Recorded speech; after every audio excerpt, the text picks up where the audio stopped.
মা, এই শ্যাম্পুটা কি নষ্ট হয়ে গেছে নাকি গো? এতক্ষণ ধরে শ্যাম্পু করলাম, একটু ফেনাই হলো না। আরে বোন, আমি তো এই বোতলে তেল রেখে দিয়েছি, আর শ্যাম্পু তো রেখেছি হ্যান্ড ওয়াশের বোতলে। হ্যান্ড ওয়াশটা শেষ হয়ে গেছে না?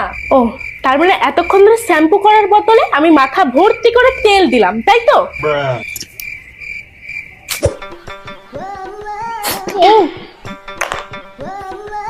ও মা, এই বিস্কুট গুলো দিয়ে সার্ফের গন্ধ কেন বেরোচ্ছে?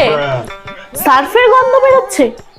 আসলে তোর বাবা না এবার অনেক বিস্কুট এনেছে, আর এই সার্ফের কৌটোটা বড়, তাই জন্য এর মধ্যে বিস্কুট গুলো রেখে দিয়েছি। কিন্তু ভালো করে ধুয়ে নিয়েছিলাম, জানিস তো না? তুমি এগুলো কেন করো মা? এই অদল বদলটার দরকারটা কি? জলটা এরকম টেস্ট লাগছে কেন? মা, ও মা, মনে তুই ওই বোতল থেকে জল খেয়েছিস? আমি তো ওর মধ্যে গঙ্গার জল ভরে রেখেছিলাম।